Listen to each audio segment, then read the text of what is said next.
Muy buenos días, muy buenas tardes con todos los que nos ven. En esta ocasión, con un tema muy importante y con un invitado también muy importante dentro de la historia del tema el cual nos tiene unidos el día de hoy. Eh, para este tema, que se trata de una orden muy importante religiosa en la historia del Perú y de la llegada de la cultura europea en el siglo XV, XIV, ya esta fue una de las primeras órdenes que llega al Perú. Me refiero a la orden mercedaria. Para hablarnos de ello y enseñarnos de este tema, hemos invitado a Gerardo Ricardo Alvis Bustamante, Orden de la Merced, profeso temporal en etapa formativa. Cursa el noveno ciclo de Teología en la Facultad de Teología Pontificia y Civil de Lima. ¿Qué tal, Gerardo? Un gusto. ¿Cómo estás? ¿Qué tal, profesor? Un gusto igual. Saludos a todos los que están viendo. Un gusto. Gracias, gracias por tu tiempo, ¿no? No, Bien, ahí para servir. ok. Bien, vamos a aprender más de este tema tan importante, tan rico, tan profundo. Bueno, y con algunas preguntitas que hemos preparado. En primer lugar, cuéntanos tu historia con la orden mercedaria y cómo se inicia. Pues vengo de un colegio mercedario, del colegio de Mirones Bajo. He hecho ahí mis estudios principales, primaria y secundaria. Y la historia realmente comienza en sexto grado, cuando es muy específico. Recuerdo yo que ya llevaba como que una inquietud por querer acercarme a la iglesia, querer acercarme al altar. A lo mejor una monada de chiquillo, ¿no? Que mira a los acólitos, cómo están vestidos, que están cerca del altar, entonces uno como que quería entrar en esa dinámica, ¿no? Para a lo mejor llamar la atención, a lo mejor ver qué actividades o formar parte de un grupo. Entonces ese querer lo guardaba mucho en mí, no lo comenté ni a mis padres ni a los profesores, pero un día estaba, recuerdo, cambiando de salón, porque estábamos cambiando en el nivel de inglés. Justo se me acerca el padre Miguel, Miguel Córdoba, que es mi promotor vocacional, que es mi director espiritual al día de hoy. Justo se me acerca, nunca había conversado con él, ni siquiera sabía cómo se llamaba, y me dice, ¿qué tal? ¿Cómo estás? Mira, te invito a formar parte del grupo de los acólitos. Entonces, desde ahí partió todo. Entré al grupo de los acólitos, conocí bastante lo que es el servicio litúrgico, el servicio en el templo, eh, pronto también qué son las misiones y muchas otras experiencias que se me presentaron gracias al grupo de los acólitos. Ya un poco más con esta experiencia más madura de pasar de una simple eh, curiosidad de ver qué se trata estar adelante en el templo, creo yo que fue madurando más y tuve una curiosidad aún más grande de querer ser ya no el que está sirviendo, sino aquel quien hace el sacrificio. Entonces, hubo todo un proceso de discernimiento en mí, un proceso de saber si realmente quería ser algo más que un acólito, llegar a ser sacerdote, o seguía siendo aquella curiosidad de pequeño. Y le hablo que fueron más de 6 años, Ujú. fueron como 6 años en el grupo de acólitos. Entonces fue, pienso yo, un proceso un poquito considerable, largo para toda mi infancia, muy marcado. Y recuerdo bastante que para la promoción de sexto grado le había comentado también a mi profesora que quería ser sacerdote. Y pues bueno, hasta aquí he llegado.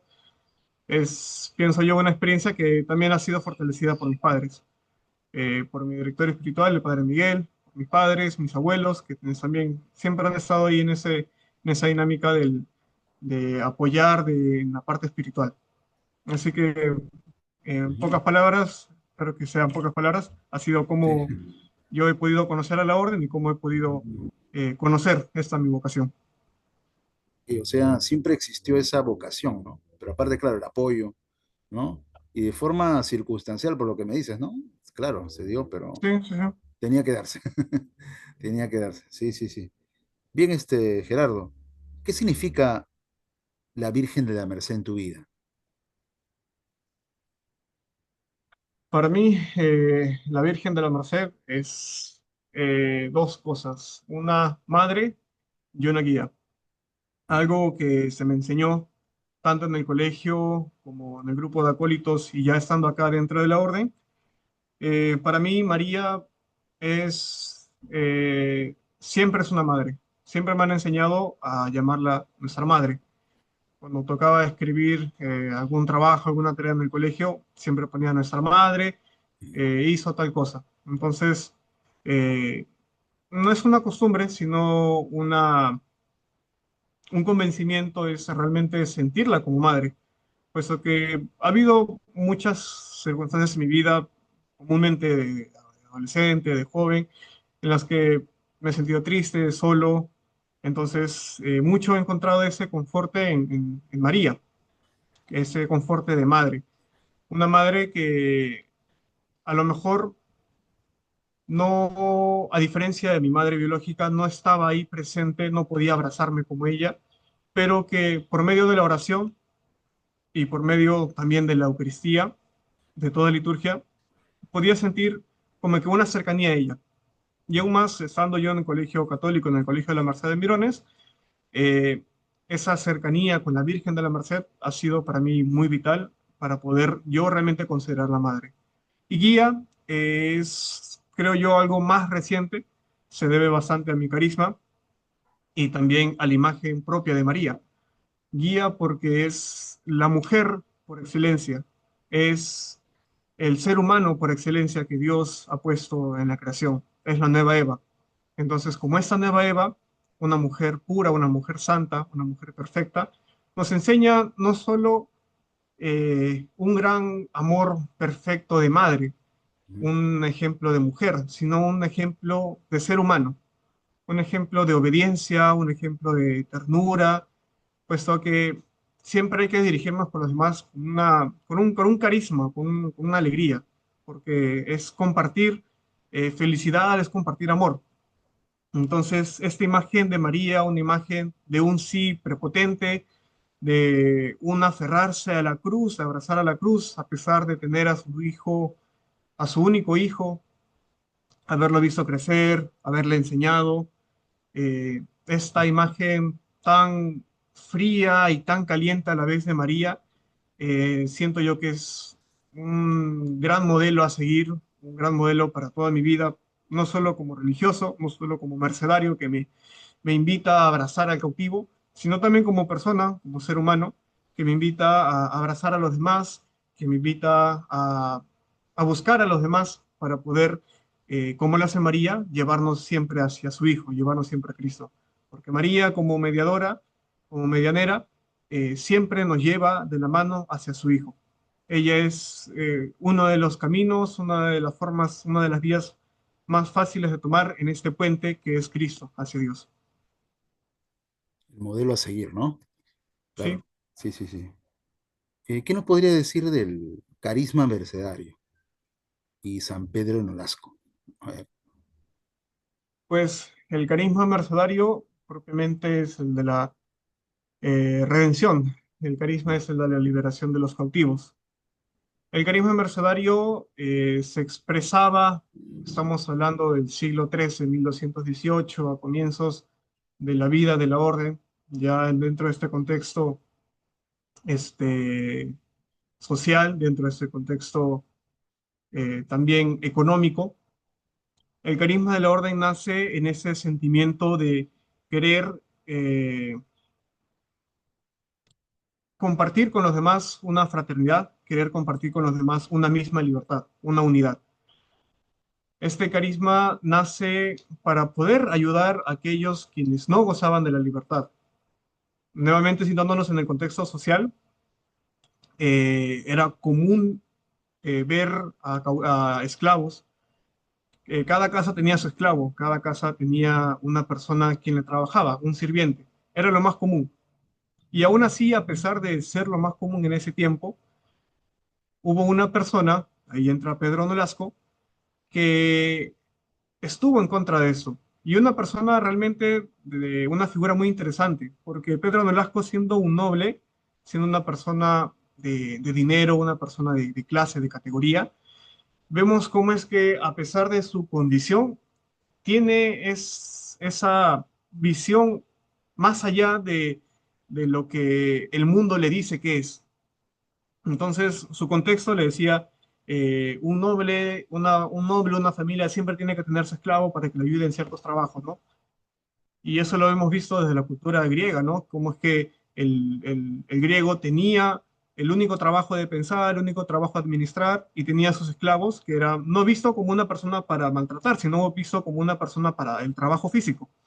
Entonces, dentro de este contexto, de ese pensamiento, de esa historia del pensamiento, llega también al siglo XIII, vemos cómo es que era casi común, pero ya se iba muy de lado, muy de la otra mano, en el que había maltratos, en el que había sufrimiento de parte de ellos. No era solo un sirviente, un ayudante, sino ya era un esclavo, un cautivo.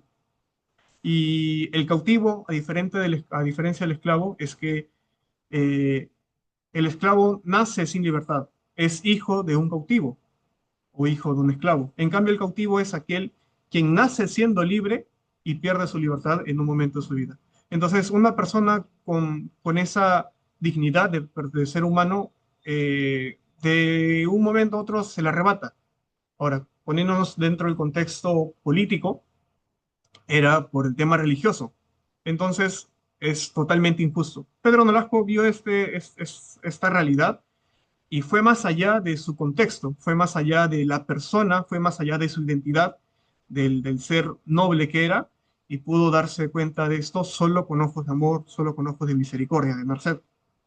Entonces ahí entra el carisma, un carisma de eh, romper esquemas, un carisma de ir más allá de uno mismo, y ahí entra el tema de dar la vida por el cristiano cautivo, estar dispuesto a dar la vida por la libertad del otro. Y hay algo muy interesante, es que Pedro Nolasco siempre pidió y dio lo que recibía. Y es una imagen bastante contradictoria porque usualmente cuando uno quiere ayudar a otro, da lo que tiene. Y el Evangelio dice, da todo, le dice al rico, ¿no? Jesús cuando le dice al rico que no, aparentemente no tiene ningún pecado, le dice, ok, vende tus cosas a los demás y sígueme. A pesar de que sea muy duro y que haya muchos santos que han seguido esta idea, Pedro Nolasco hizo un poco más que eso. Pedro Nolasco no solo dio lo que tenía, sino que en un segundo momento de su vida, cuando se quedó sin dinero, pedía limosna, pedía dinero a las demás personas y ese dinero lo daba.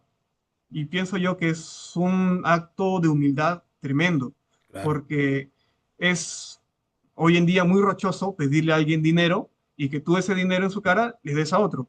Entonces, Pedro Nolasco vivió esa humildad, vivió esa misericordia en sí mismo, la encarnó y pudo expresar este carisma de redención, este carisma de ayudar al otro.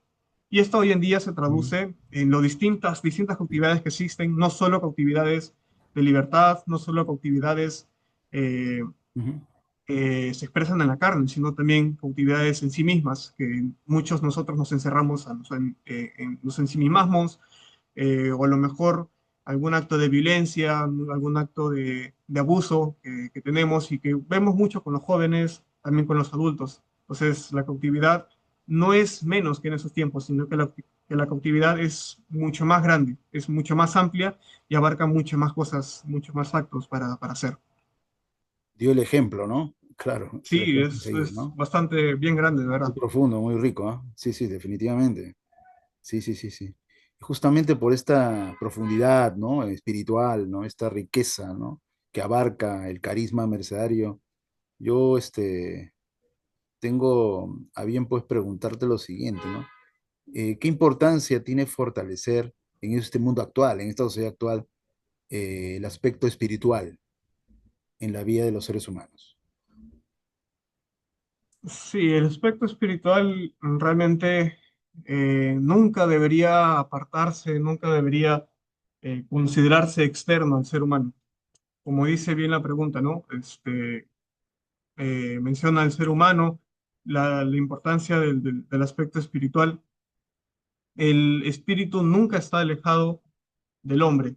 Es más, el hombre es carne y espíritu, carne y alma, carne eh, y esencia, energía, como querramos ponerlo en distintos términos, ya sean filosóficos, ¿no? Eh, La dualidad, ¿no? De dos. claro, la dualidad, asimismo. Ujú. Es una dualidad, es un ilemorfismo, es una dualidad que nosotros podemos separarla en nuestra mente, pero que en la realidad están unidas. Es decir, como cuando mezclamos el agua con la sal, nosotros sabemos que en ese vaso hay agua y hay sal. Pero cuando nosotros vemos el vaso con agua con sal, agua diluida, sal diluida en agua, entonces solo vemos agua. Lo mismo pasa con el ser humano. El ser humano es cuerpo y alma. Hay una dualidad, pero esa dualidad es una sola unidad. Entonces, que nos falte la espiritualidad, que nos falte este aspecto también con ello y conlleva lo religioso, es bastante grave que no se considere ello. Mucho se ve también el caso de lo que es la fe, cómo es que muchos ven a la fe con malos ojos, ven como algo que estorba, ¿no? Hoy en un mundo tecnologizado, en un mundo que importa lo que yo quiero, que importa lo que necesito y lo descarto, ¿no? En esa sociedad del descarte, Muy frívolo, en muy esa sociedad individualista, ¿no? líquida, sí, muy individualista también. ¿Cómo es que eh, ponemos muchas trabas a nuestra mente, ponemos muchas trabas a lo que nosotros creemos que va a pasar, pero que al fin y al cabo no encontramos una respuesta? Y podemos sí ir al psicólogo, podemos pedirle consejo a alguien, pero mientras nosotros interiormente, mientras nosotros como seres humanos no nos entendemos a nosotros mismos, entonces no podemos realmente progresar. De ahí entra el tema del espíritu. El espíritu realmente no es algo nuevo, no es algo que tampoco deba eh, tener un desarrollo de estudio, como que es únicamente el que ha estudiado teología o únicamente el que ha estudiado filosofía, alguna humanidad, tiene noción del espíritu, o a lo mejor el chamán, o solo el sacerdote, o el espiritualista, el que lee cartas, no es un tema cerrado, sino que es un tema de todos. Y el espíritu uno lo llega a comprender cuando se conoce a sí mismo, cuando se ama a sí mismo. Y incluso es mucho más que eso, porque podemos pensar en los coachings, en los coaches de hoy en día, cómo es que existe este motivador que te dice, vamos, tú puedes, vamos, cree en ti, y te da esa energía, esa vitalidad que uno cree que me reanimó el espíritu, podemos llegar a decir, ¿no? Pero no es una mera energía, no es solo un chispazo en nuestro corazón o en nuestra mente. No solo son hormonas, sino que es algo que mueve el cuerpo. Y como como veían los filósofos al comienzo de los tiempos, de la historia del pensamiento, eh, el cuerpo es materia inerte y el alma es aquello que le genera el movimiento. Hoy en día tenemos la tecnología que nos ha demostrado mucho que existen la sinapsis, hay ciertas cargas eléctricas muy pequeñas en nuestro cuerpo que nos incitan al movimiento de los músculos, etcétera, ¿no? Eh, pero más allá de eso, tenemos sentimientos, tenemos comprensión, tenemos empatía, tenemos esa capacidad de acercarnos a los demás, de poder pensar y sobrepensar. Entonces, no solo es una cuestión intelectual, no solo es una cuestión del razonamiento, sino una cuestión espiritual. Y es realmente importante porque los jóvenes de hoy en día tienen muchísimos problemas. Si uno entra en Internet, encuentra tantas situaciones, tantos casos que Sí. apenan bastante porque uno desde la lejanía de un celular o de una computadora no puede hacer algo. Incluso los comentarios que muchos ponen en los Reels, en los TikToks o en los tweets o en las publicaciones, eh, son simples son simples aceleraciones del corazón, podría decir, de una manera un poco más literal, retórica, Mm. porque uno lee los comentarios y dice, uy, qué chévere, mi amigo me dijo esto. El siguiente comentario, uy, qué piola, mi tía me dijo que me ponga bien, ya, voy a mejorarme. Pero es algo muy efímero. El espíritu es algo que perdura. El espíritu somos nosotros. Entonces, si nosotros no tenemos una calma en el espíritu y no creemos o nos cegamos o simplemente no entendemos, lo comprendemos del todo, eh, nuestro cuerpo mismo se va a sentir mal, nos vamos a sentir decaídos, cansados, y también lo vamos a expresar con nuestras actitudes. Entonces, conocer el espíritu, saberlo aceptar también, porque mucho se niega, querramos o no, a lo mejor no lo decimos con palabras, pero con nuestro pensamiento vemos como algo ilógico, como algo no razonable, como algo que no entra en nuestra ecuación. Pues bien, eso es el espíritu. Ahí, dentro de mis estudios de filosofía, es algo que me ha gustado muchísimo, cómo es que definen al espíritu, cómo es que definen el alma. El alma es algo ilógico, es algo irracional, pero es algo ilógico y irracional no porque no tenga sentido o porque no tenga coherencia, sino porque no le pertenece a la razón o no le pertenece al intelecto. El espíritu está mucho más allá que el intelecto, está mucho más que los cálculos matemáticos.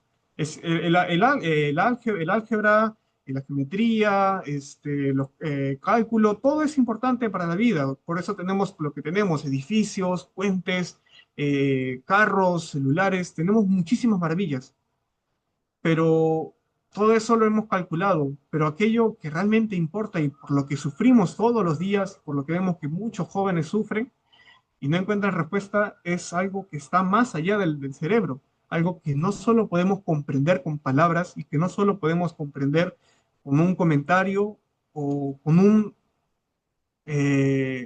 simple, con una simple palmada en la espalda, ¿no? Como que ya, tranquilo.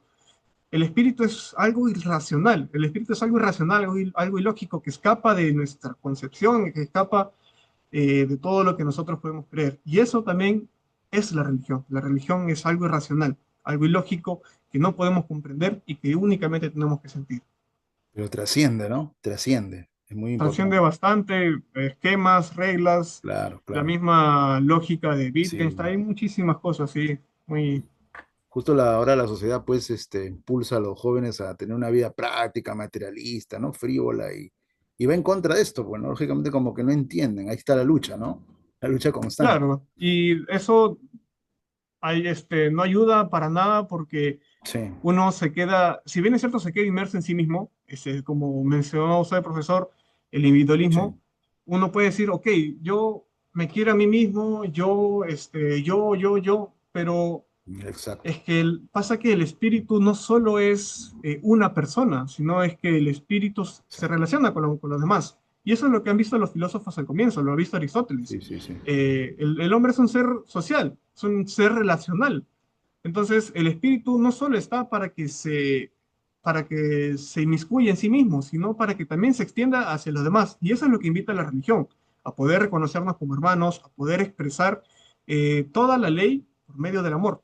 Y este amor no es solo con nosotros mismos, no es solo con nosotros Dios, sino es que Dios nos invita a poder compartirlo con el prójimo. Entonces, el espíritu no solo es yo tampoco. Si bien es cierto, es nuestro, es nuestro espíritu, tenemos que conocernos a nosotros mismos, pero en este conocimiento de nosotros mismos encontramos al otro, porque un amor exige salir, un amor es de A y B. Entonces, este movimiento, este amor que se mueve, tiene que movernos a nosotros también a poder sentirlo con todos, tampoco encerrarnos en una sola persona, no hay que ser Claro. tampoco muy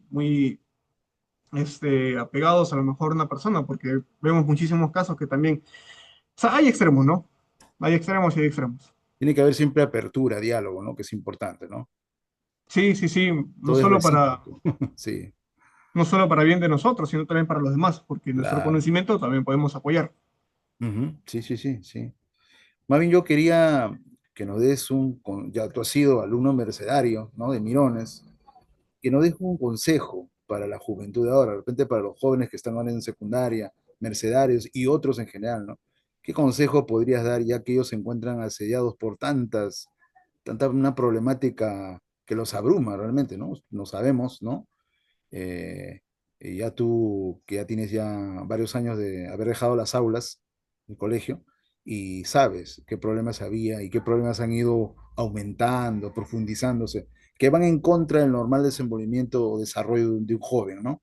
¿Qué consejo le darías ante esta situación? Pues hoy en día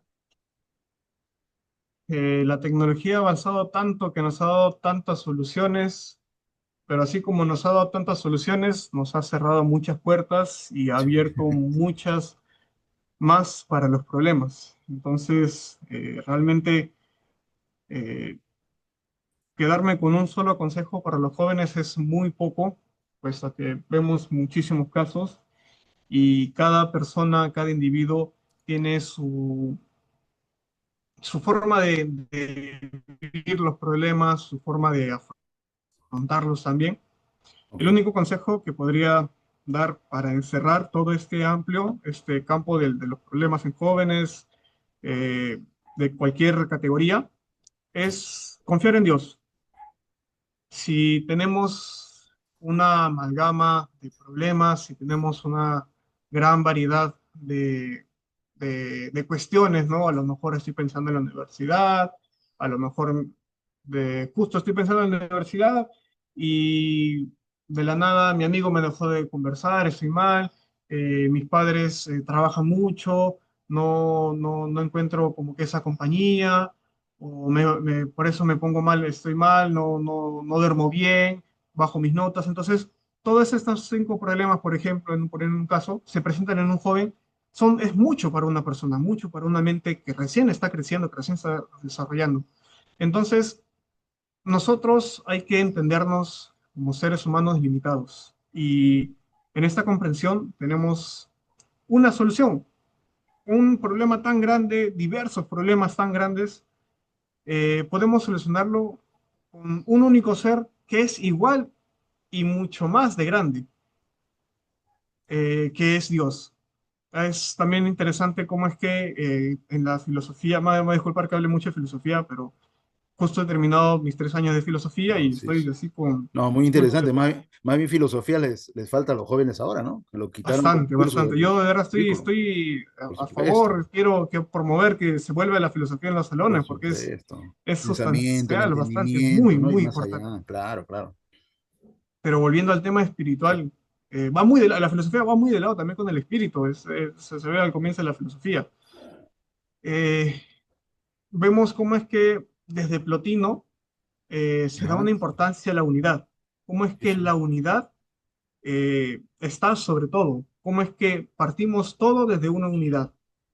Cómo es que, por ejemplo, poniendo una torta, ¿no? Tenemos un círculo, una torta. Vemos cómo que de esa torta se van varias porciones y las repartimos entre distintas personas. Ujú. La multiplicidad, la pluralidad, parte de una unidad. Así como toda la Biblia trata de explicar la multiplicidad de la humanidad por medio de Adán, Ujú. que es un relato que trata de explicar la creación, vemos cómo es que se explica toda la multiplicidad de la creación, a la diversidad de hombres que hay, de personas, de razas, desde el nacimiento de una persona. Entonces, tenemos que buscar siempre esa unidad. Y es lo que nos dice, es la frase del Papa León hoy en día, ¿no? Ser uno en aquel que es uno. La unidad es sobre todo. Todo, todas las cosas, los individuos, los distintos individuos regresan a una sola unidad, que es Dios. Entonces, nuestra diversidad de problemas, sea la cualidad, sea la cantidad que sea, tenemos que dejarlo solo a Dios, dejarlo en sus manos y dejarlo en sus manos no significa que Dios verá, no significa Dios mandará, Dios bajará con sus manos o me moverá como títere y yo soluciono las cosas, no, sino es que Dios verá en el sentido de que Dios nos hablará, Dios nos abrazará, Dios nos guiará. Entonces, es ir de la mano.